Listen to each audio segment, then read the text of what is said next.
রাজশাহীর ঐতিহাসিক মাদ্রাসা মাঠে জড়ো হতে শুরু করেছেন নেতাকর্মীরা। এ নিয়ে আরও জানাতে মাদ্রাসা মাঠ থেকে যুক্ত আছেন সহকর্মী জাওয়াদ মাহমুদ। জাওয়াদ, তারেক রহমানের জনসভা ঘিরে নেতাকর্মীদের সমাগম কেমন দেখছেন আর সার্বিক প্রস্তুতি সম্পর্কে জানাবেন।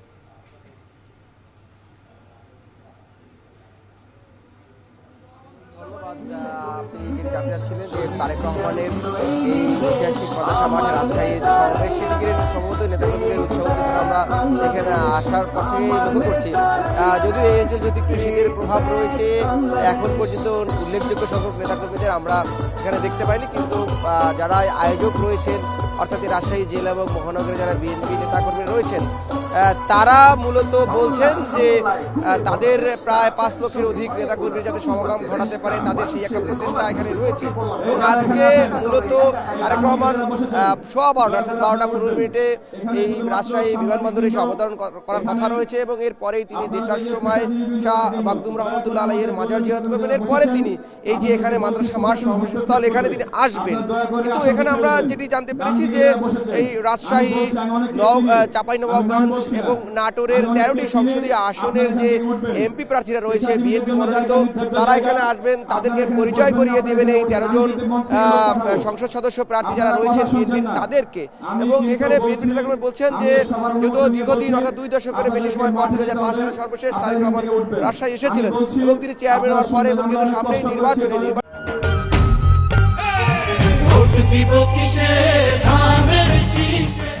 ঘিরে রাজশাহী আসছেন, এটি নেতাকর্মীদের মধ্যে একটি আলাদা উৎসাহ উদ্দীপনা যেমন দিচ্ছে এবং তারা মনে করছেন যে নির্বাচনের মাঠে তারেক রহমানের এই আগমন উপস্থিতি এখানে বিএনপির একটি উল্লেখযোগ্য সংখ্যক কর্মী সমর্থক রয়েছে। তারা মনে করছেন যে নির্বাচনের মাঠে বিএনপি এই অঞ্চলে অর্থাৎ এই রাজশাহী, চাঁপাইনবাবগঞ্জ, নাটোর এলাকাতে তাদের একটি প্রভাব রয়েছে। তারেক রহমানের উপস্থিতি নির্বাচনের মাঠে সেটি আরো বেশি প্রভাবিত করবে।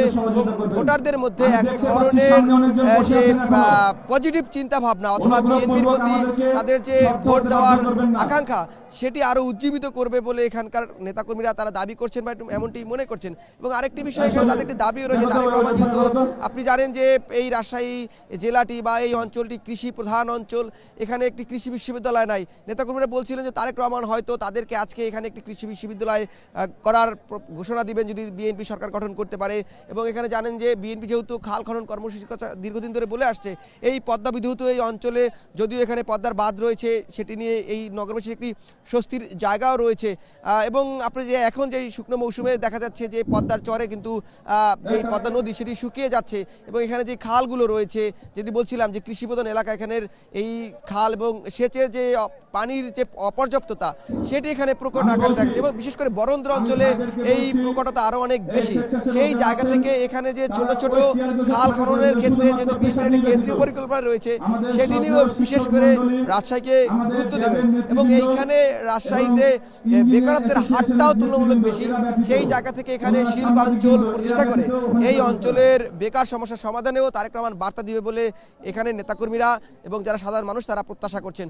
এই ছিল এখন পর্যন্ত রাজশাহীর মাদ্রাসা মাঠ থেকে তারেক রহমানের উপরে যে জনসভায় যোগ দেওয়ার কথা রয়েছে, বক্তব্য দিবেন।